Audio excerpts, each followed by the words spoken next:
तो जब मैंने उसे जीवन दान नहीं दे पाया तो जीवन उसका लेने का भी कोई अधिकार मुझे नहीं है। लेकिन विवश होकर के आज कुंती चली है तो सोचती जा रही है ब्रह्म मुहूर्त में मैं कैसे जाके कहूंगी कि तू मेरा बेटा और मैं तेरी मां। चलते चलते कुंती जब ब्रह्म मुहूर्त में भक्तों कर्ण के पास में पहुंची है, कर्ण ने देखा है कि आज राजमाता कुंती का कैसे आना हुआ। तो भक्तों कितने सुंदर विचार थे, कितना शिष्टाचार था। आज कुंती के पैरों में कर्ण गिर गए, कहने लगे मां आज मेरे अहोभाग्य हैं जो ब्रह्म मुहूर्त में तेरे दर्शन पाकर के मैं धन्य हो गया। सो कुंती छाती से लगा करके रोने लगी, बेटा काफी दिन से मेरी भी आंखें तुम्हें देखने के लिए तरस रही थी, लेकिन लाल आज मैं तुम्हें ये बताने के लिए आई हूं कि तू मेरा बेटा और मैं तेरी मां। कर्ण कहने लगा मैया तुम तो पांडवों की मां है, मुझे तो यही नहीं पता कि मुझे किसने जन्म दिया, मेरी मां कौन है। बोली लाला अगर पूछना चाहते हो तो हकीकत बात यह है बेटा मैंने तुम्हें कैसे पैदा किया और बालापन की बात बताती ही कुंती बोली है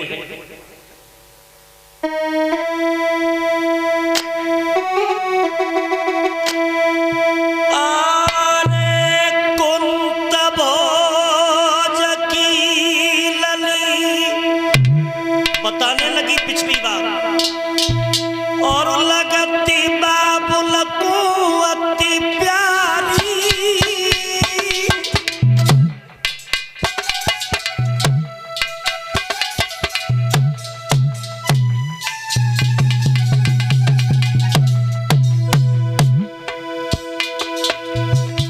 अरे कुंत भोज की सुता लगे बबुला को अति प्यारी।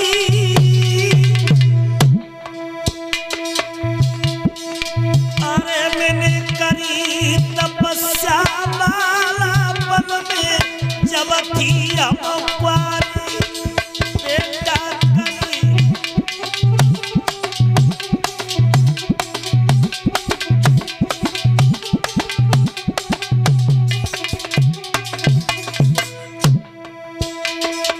अरे तब ही दुर्वासा से आए। बताने लगी है कुंती अरे तब ही दुर्वासा से आए और वो सूर्यदेव वह प्रकट मंत्र जब अपने अजबाए। बेटा सूर्य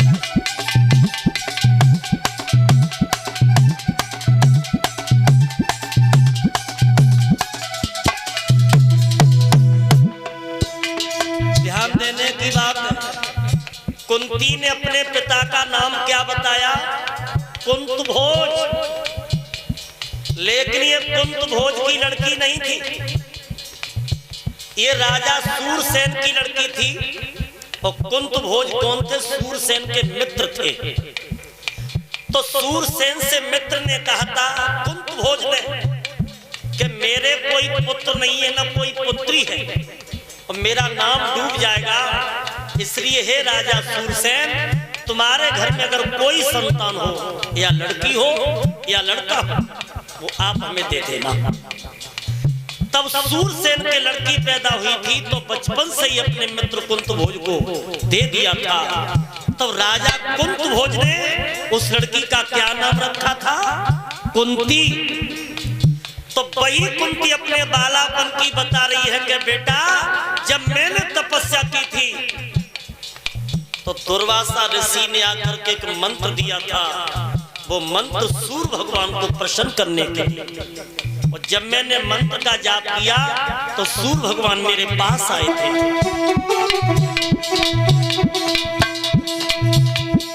अरे लला मेरे गजब भारी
कुंती ने रो रो करके सारी हकीकत बताई कि लाला, मैंने तुम्हें कुंवारेपन में पैदा किया था, लेकिन मेरे जैसी अभागिनी मां दुनिया में कोई नहीं हो सकती।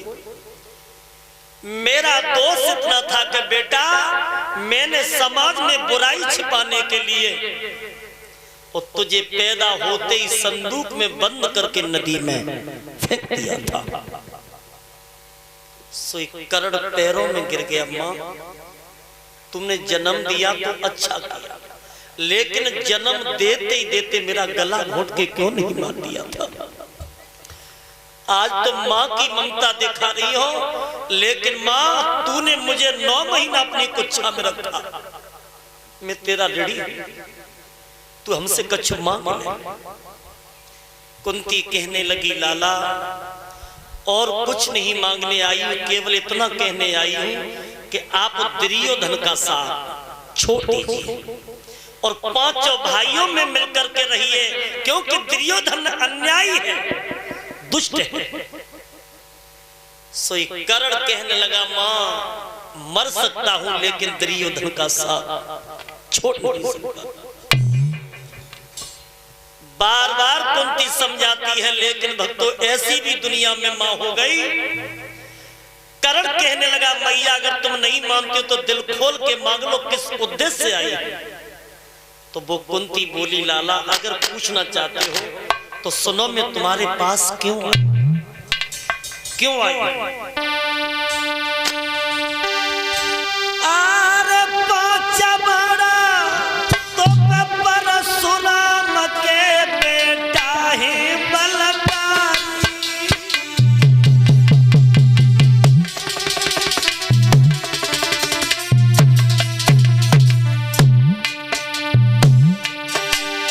तू दान में मोको दे दे रे, और दान में मोको दे दे रे, मांग रही बेदारी।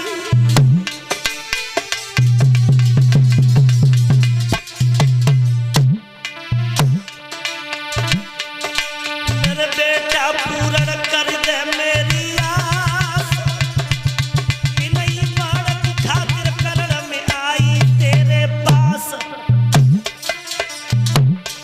भैया सुन मैया की बात, लला धरती पे गिर गो है। अब तो सुन कुंती की बात, करण धरती पे गिर गो है।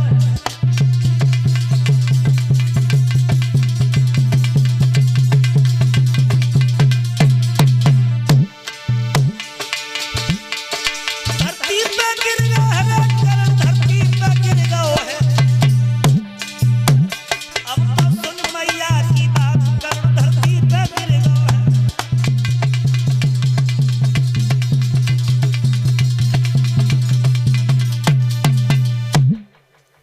कुंती ने कहा कि हे बेटा, और कुछ नहीं चाहिए, अगर देना चाहते हो तो मैं तुम्हारे पास केवल इसलिए आई हूं कि मैंने ये सुना है कि तेरे पास परशुराम वाले 5 बाण।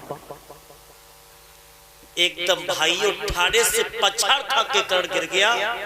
कहने लगा, मां मैं तो तभी समझ गया था कि तू मेरे प्राण मांगने आई, लेकिन मैया ये 5 बाण ले जा। अगर मैं मर जाता फिर भी तेरे 5 बेटा रहेंगे, और अर्जुन मर जाता फिर भी तेरे 5 के 5 ही रहेंगे। देखिए कितना सूरवीर था बलवान करण। आज 5 बाण अपनी मैया को दे दिए, कह दिया कि मां उस अर्जुन से एक बात जरूर कह देना कि तूने जीते जी अपनी मां को भिकमंगी बना दिया। और भाइयों 5 बाण कुंती लेकर के जब चली है, आंखों से अश्रु की धारा बहती जा रही है, और जाकर के 5 बाण अर्जुन को दिए तो अर्जुन को बहुत बड़ी प्रसन्नता हुई। श्री सूतदेव जी सावधान करते हैं कि हे सौनकादिक ऋषियों, जब सुबह हुआ है तो शंखनाद युद्ध का हुआ। कौरवों की तरफ से लड़ने के लिए कर्ण चला और पांडवों की तरफ से अर्जुन।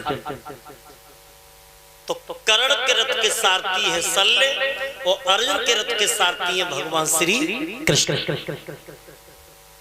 जब ये दोनों योद्धा युद्ध स्थल में आए हैं, युद्ध प्रारंभ हुआ है, और जब युद्ध प्रारंभ होता है तो भक्तों कर्ण जब बाण छोड़ता है तो अर्जुन का रथ केवल 2.5 कदम पीछे हट जाता है, और वो अर्जुन जब अर्जुन बाण छोड़ते हैं तो कर्ण का रथ 7 कदम पीछे हट जाता है।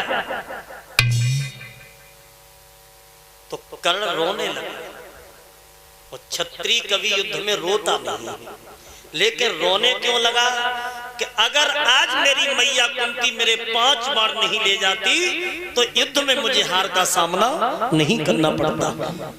आज कुंती की बात को याद करके कर्ण फपक फपक के रोने लगा। लेकिन सल से कहा कि मित्र रथ को आगे बढ़ाओ, अब तो लड़ाई आर पार होनी है। और जैसे ही रथ को आगे बढ़ाया भक्तों किस्मत ने धोखा दे दिया। जो कर्ण के रथ के पहिया थे वो जमीन में धस गए, और जब जमीन में रथ के पहिया धसे निकालने की खूब कोशिश की, लेकिन रथ के पहिया नहीं निकले। इसका भी कारण कुछ और था। ये भी कर्ण को श्राप लगा था अपने गुरु का। किनका? परशुराम का। जो ये परशुराम थे ये केवल ब्राह्मणों को ही विद्या सिखाते थे, न किसी क्षत्रिय के बेटा। तो ये कर्ण एक दिन ब्राह्मण बन करके परशुराम के पास विद्या सीखने आया था। और जब विद्या सीख गया था, विद्या में पारंगत हो गया था, तो एक दिन कर्ण की जंघा पर परशुराम ने अपना सिर रख लिया, और जंघा पे सिर रख के परशुराम को नींद आ गई, सो गए। और जब नींद आ जाती है तो कारण बस एक काला भमरा आया, और भमरा ने कर्ण की जंघा को फाड़ना शुरू कर दिया। कर्ण की जंघा से खून की धारा बहने लगी है, और जब खून की धारा बहने लगी, लेकिन कर्ण ने अपनी जंघा को हिलाया भी नहीं, क्योंकि अगर जंघा हिलाता हूं तो गुरुजी सो रहे हैं, गुरुजी की निंद्रा टूट जाएगी। और भाइयों, जब खून बहते बहते परशुराम के कानों तक आ गया, तो परशुराम ने जब ये खून देखा तो उठ करके खड़े हो गए और कहने लगे, हे कर्ण, ये खून की धारा कहां से आई? जवाब दिया, गुरुदेव माफ करना, मुझे काले भमरे ने काट लिया था, इसलिए मेरी जंघा से खून बह रहा है। सोई परशुराम समझ गए कि इतनी सहन शक्ति एक ब्राह्मण के बेटा के अंदर नहीं हो सकती, ये कोई ब्राह्मण नहीं है, ये कोई क्षत्रिय है। और कहने लगे, बेटा तूने गुरु के साथ धोखा किया, तो जब तुझे भी धोखा मिलेगा उस युद्ध स्थल में। तो आज वही धोखा याद आ गया कर्ण को, गुरु परशुराम वाला। और जब रथ के पहिया जमीन में चले गए तो भगवान ने इशारा किया कि अर्जुन अब देरी मत करो, इस कर्ण को मौत के घाट उतारो। धर्म की बात आई है, सो कर्ण बोला, प्रभु ये कहां का धर्म है? जब क्षत्रिय निहत्ता हो तो निहत्ते पे कभी वार नहीं करना चाहिए। भगवान बोले, क्यों रे, तू धर्म को जानता है? आज तू धर्म की बात कर रहा है, उस दिन तेरा धर्म कहां गया था जिसमें वो द्रौपदी लज्जा की चादर ओढ़ करके भीख मांग रही थी? कृपाचार्य के पास गई, द्रोणाचार्य के भीष्म पितामह के पास गई, क्या तुम उस सभा में नहीं बैठे थे?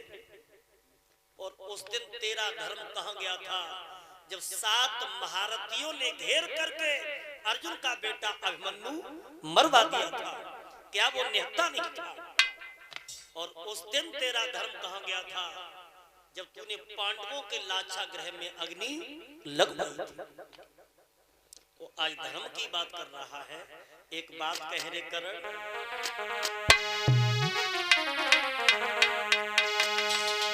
और आई तो याद रे धर्म की, और अंत समय पे आई, और जे याद पहले आ जाती तो होती ना।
तो होती ना लड़ाई।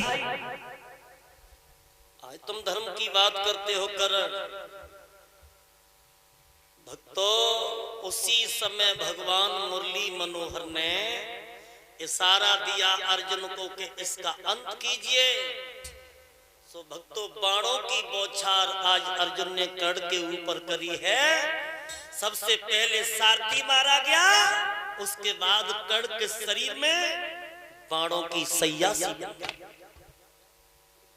छलनी शरीर हो गया, खून की नदियां बहने लगी। अब तो कर्ण का अंतिम समय जब नजदीक आने लगा तो भगवान ने देखा कि अब कर्ण बचेगा तो नहीं, लेकिन कर्ण बहुत बड़ा दानी है, मरते समय इसके पास हम जरूर जाएंगे, कुछ न कुछ दान में मांगेंगे। तो भगवान अर्जुन को साथ में लेते हैं, ब्राह्मण का रूप धारण किया, कर्ण के पास में जाकर के ब्राह्मण बन करके भगवान मुरली मनोहर पहुंचे। बोले कर्ण, हमने सुना है कि दुनिया में तेरे जैसा दानी कोई नहीं हुआ, लेकिन आज हम तुम्हारे पास कुछ दान में मांगने के लिए आए हैं। कर्ण कहने लगा, ब्राह्मण देव अब मरते वक्त आयो तो मरते वक्त मेरे पास और कुछ नहीं है, केवल मेरे दांतों में सोना लगा है, ये सोना मैं तुम्हें दे सकता हूं। बोले तो सोना ही हमें दान करो। तो भक्तों कोनी के भर चल के एक पत्थर उठाया है और पत्थर उठा करके कर्ण ने सोने का दांत तोड़ दिया। तो सोने का दांत भगवान को दे दिया कि मरते समय यही मेरी इच्छा अधूरी है, मैं तुम्हें दान दे रहा हूं। तो भगवान खुश होकर के बोले, बेटा कर्ण तू हमसे कुछ मांग ले। करण कहने लगा प्रभु अगर देना चाहते हो तो मेरी अंतिम इच्छा है। वो इच्छा क्या है? क्या बोला है करण?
मरने के बाद मेरी लाश को उस जगह लगाना जिस जगह पर कोई पाप नहीं हो, कोई अधर्म नहीं हुआ हो।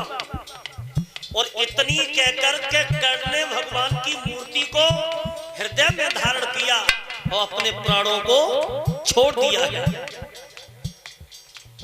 अब भगवान कर्ण की लाश को लेकर के जहां जाते हैं तो कोई दुनिया में जैसी जगह ना दिखाई दे जिस जगह पर पाप नहीं हुआ। कोई दुनिया में ऐसी जगह नहीं दिखाई दी जिस जगह अधर्म नहीं हुआ हो। तो अंत में भगवान श्री कृष्ण ने कर्ण को 1.5 हाथ की हथेली पे जलाया था। कहा?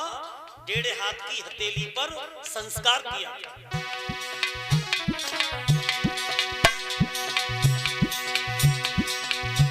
जब लाश ले कर्ण की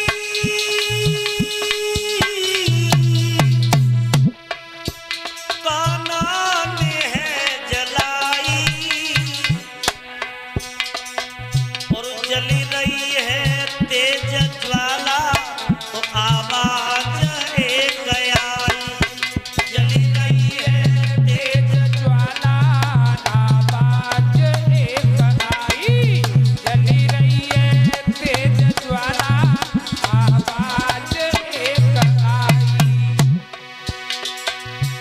कान्हा को हुआ है विस्मय बोले ही डरते डरते। चिता से कई आवाज आ रही है, प्रभु हाथ ना थके हैं अभी दानों करते करते। मेरे हाथ ना थके हैं प्रभु दान करते करते। मेरे हाथ ना थके हैं प्रभु दान करते करते। बोलिए आनंद कंद भगवान की।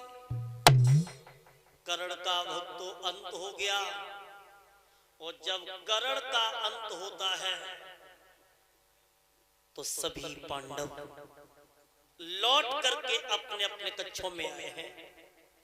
तो कुंती ने अर्जुन से पूछा कि बेटा अर्जुन आज के युद्ध में क्या हुआ? अर्जुन हंसने लगे, बोले माँ आज के युद्ध में हमने उस दुश्मन को मौत के घाट उतारा जिसका नाम था कर्ण। ठाड़े से पछाड़ कुंती खा गई और पछाड़ खा के कुंती रोने लगी और कहने लगी बेटा आज तुमने अपना दुश्मन नहीं मारा, अपना सगा भैया मौत के घाट उतारा। भाइयों रो रो करके कुंती ने जब सारी हकीकत बताई कि मैंने उसे कुआरेपन में पैदा किया था, तुम पांचों से बड़ा था, तो पांचों पांडव बहुत रोए। कहने लगे माँ, अगर ये वृतांत तो हमें पहले ही बता देती तो आज भैया भैया के हाथों से नहीं मारा जाता। धर्मराज ने सुना तो धर्मराज ने औरत जात को ही श्राप दे डाला। माँ, आज से मैं नारी जात को ये श्राप देता हूं कि आज से औरत के पेट में कभी बात रुकेगी। ये श्राप किसका लगा हुआ है? धर्मराज का। तभी से स्त्री के पेट में बात कबू रुकत है। कितनी वो अच्छी होए, कितनी बुरी होए, अगर ने कोई मौका मिलेगा तो पड़ोसियां को जरूर बताएंगे। इस तरीका से भक्तों कर्ण का अंत हुआ। अब तो दिन प्रतिदिन युद्ध का नजारा बदलता जाता है। चलते चलते युद्ध को 17वां दिन हुआ, और जब 17वां दिन हुआ है तो 17वें दिन में भीमसेन ने दुर्योधन की जंघा को तोड़ दिया। और जब दुर्योधन की जंघा 17वें दिन टूट चुकी है तो दुर्योधन वहां से भागो और अच्छोद नामक तालाब पर जाकर के छिप गया।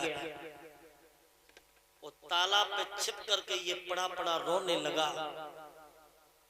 अब सोचने लगा ऐसा कोई सेना में सेनापति नहीं रहा जो मेरा बदला ले सके। और उस समय मेरे भगवत प्रेमियों, द्रोणाचार्य का बेटा अश्वत्थामा नहीं मारा गया था। अश्वत्थामा जीवित था।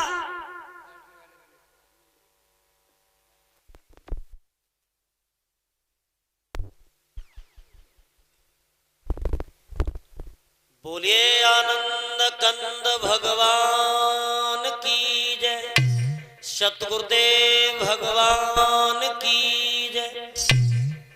दो लाइन का कीर्तन बोल लीजिए तालियों के साथ। आगे महाभारत का बहुत सुंदर प्रसंग आ रहा है।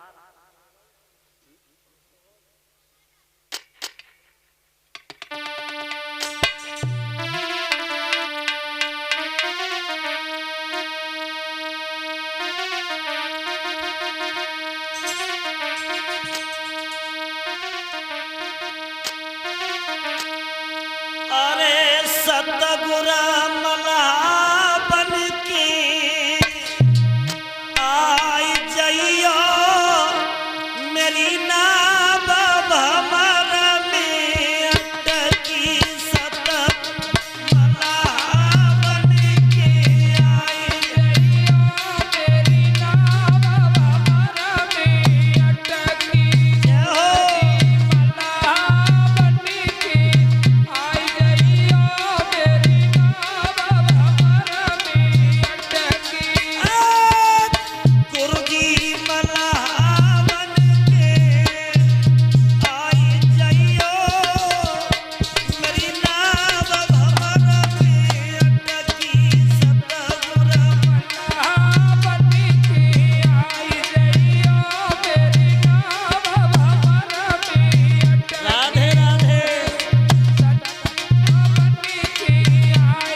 जेऊ भगवान के प्रति हिलोर होते हैं, हिलोर हैं, हिलोर है दिल में।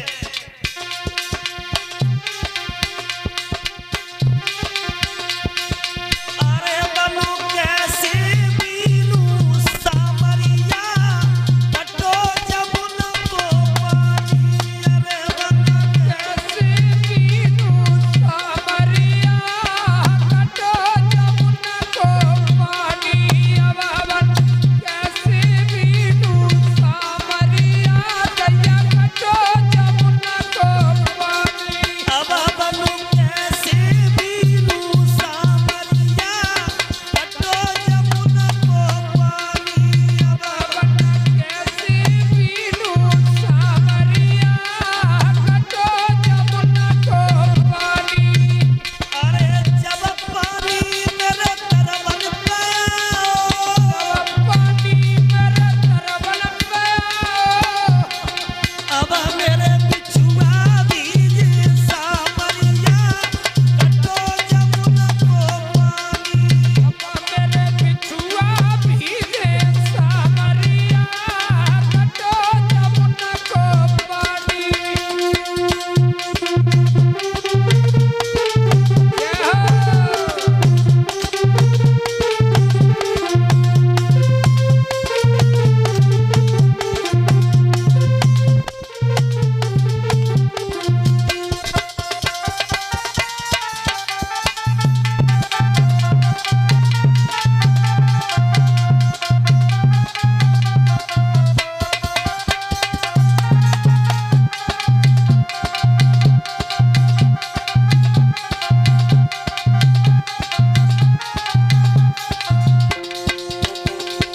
अब बनू कैसे बीनू सामरिया अरे कटो जमुना को पानी। अब कैसे बीनू सामरिया कटो जमुना को पानी। अब कैसे बीनू सामरिया कटो जमुना को पानी।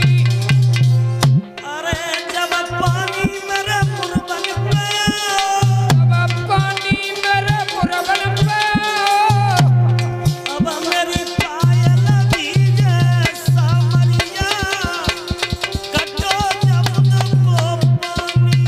मेरी पायल भीगे सामरिया कटो जमुना को पानी। अब पायल भीगे सामरिया कटो जमुना को पानी। आनंद कंद भगवान की जय। अब ध्यान वहीं केंद्रित कीजिए जहां कथा का प्रसंग छोड़ा था। दुर्योधन की जंघा सर्वश्रेष्ठ भीमसेन के द्वारा जब तोड़ दी जाती है तो अश्वत्थामा पास में आया। अश्वत्थामा को देख करके दुर्योधन ने एक बात कही, हे अश्वत्थामा, हमारे दल के सभी योद्धा मारे गए और आज युद्ध का 17वां दिन है, कल युद्ध का अंतिम दिन है 18वां। तो मैं तुम्हें आज अपनी सेना का सेनापति नियुक्त करता हूं और आज्ञा तुम्हें देता हूं कि तुम रात ही रात में जाओ और 5 पांडवों के शीश काट करके मेरे सामने लेते आओ। अश्वत्थामा हाथ जोड़ के बोला, दुर्योधन माफ करना, अरे 17 दिन में सभी महारथी मारे गए और तुमने एक भी पांडव नहीं मार पाया और हम एक रात में 5 पांडवों के शीश कैसे काट सकते हैं। लेकिन फिर भी आपकी आज्ञा को सिरोधार करता हूं। और भक्तों, आधी रात के वक्त ये जहां द्रौपदी मैया का शिविर लगा था, जिस शिविर में 5 पांडव द्रौपदी सहित सो रहे थे, आज शिविर के लिए ये अश्वत्थामा चला। उधर भगवान मुरली मनोहर ने देखा कि अश्वत्थामा 5 पांडवों को मारने के लिए आ रहा। तो राती रात में भगवान ने 5 पांडव उठाए और रथ में बैठा रहे और भगवान ले गए। केवल द्रौपदी रह गई थी और द्रौपदी के बारे बारे 5 बच्चा। द्रौपदी बच्चों के साथ सो रही है और इधर से अश्वत्थामा जब चला है तो भगवान ने भोले बाबा को पहरा पे खड़ा कर दिया कि द्रौपदी के अंदर, शिविर के अंदर कोई घुस नहीं पाए। अश्वत्थामा चला है और चलते चलते आगे बढ़ा तो इसने एक पेड़ पे क्या देखा कि एक घोंसला, और घोंसला में क्रोच नाम का पक्षी बैठा है और वो कौवे के बच्चों को बदले की भावना को लेकर के मार रहा है। बाजी वाह, विचार किया कि पशु पक्षी रात में बदला ले रहे हैं अपना, तो हम तो मनुष्य हैं, हम क्यों नहीं बदला ले। और उसी आग में, उसी ज्वाला में धधक करके आगे बढ़ा अश्वत्थामा तो क्या देखा कि मैया द्रौपदी का शिविर लगा था और भोले बाबा पहरे पे खड़े हैं